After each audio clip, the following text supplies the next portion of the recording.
महाकाली सार्वभौमै फैलिएका मेची महाकाली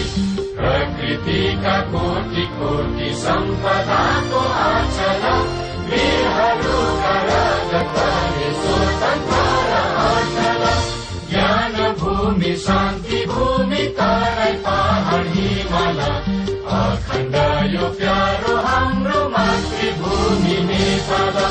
बहु जाति भाषा धर्म संस्कृति छ विशाल अग्रगामी